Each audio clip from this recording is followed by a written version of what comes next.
Hello friends, welcome back to my channel.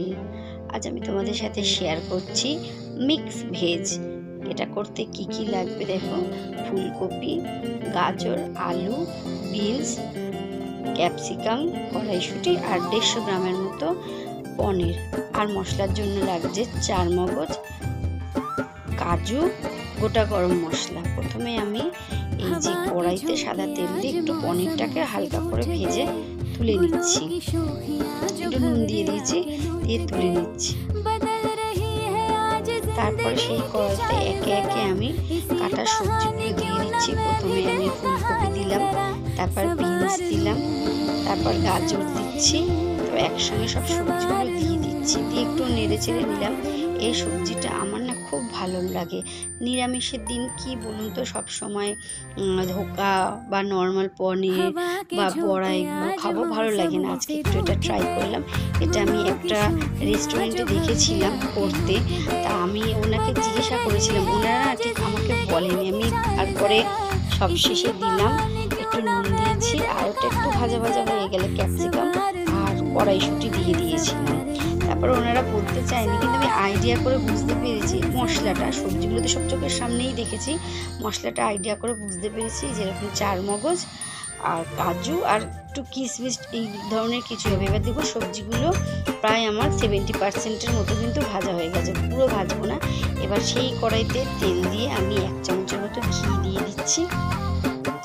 ঘিটা একটুখানি গলিয়ে নিলাম, গলিয়ে নেওয়ার পরে ওখানে গোটা গরম মশলা দিয়ে দিচ্ছি। গোটা গরম মশলার মধ্যে আছে এলাচ, লবঙ্গ, দারচিনি, শুকনো লঙ্কা।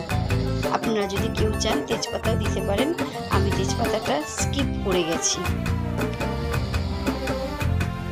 আমি আর একটা জিনিস দিয়ে এটাকে বেটেছি, 2 টুকরো আদা আর 3টে কাঁচা লঙ্কা দিয়ে বেটে নিয়েছি। বেটে মশলাটা দিয়ে দিয়েছি। মিক্সি ধোয়া জলটাও দেখুন আমি দিয়ে দিচ্ছি। দেওয়ার পরে আমি দিয়েছি 1.5 চামচের মতো জিরে গুঁড়ো, আর অল্প আপনারা আন্দাজ মতো একটুখানি ধনে গুঁড়ো দিয়ে দেবেন, আর কালারের জন্য কাশ্মীরি লঙ্কার গুঁড়ো।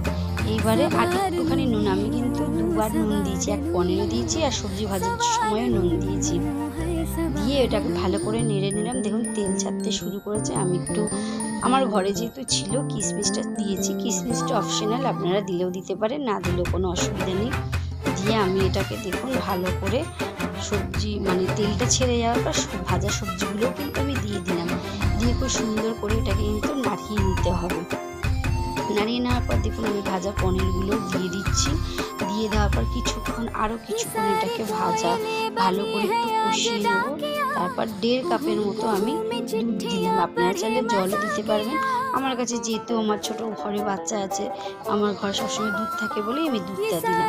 দিয়ে কিন্তু এটাকে আমি দেখুন সুন্দর করে নাড়িয়ে দিচ্ছি। আমি নামানোর সময় একটু ঘি দিয়েছিলাম। আমার এই রেসিপিটা কেমন লাগলো অতি অবশ্যই কিন্তু আপনারা কমেন্টে জানাবেন। লাইক, কমেন্ট, শেয়ার, ফলো অবশ্যই করবেন। আজকের জন্য এইটুকু, টাটা।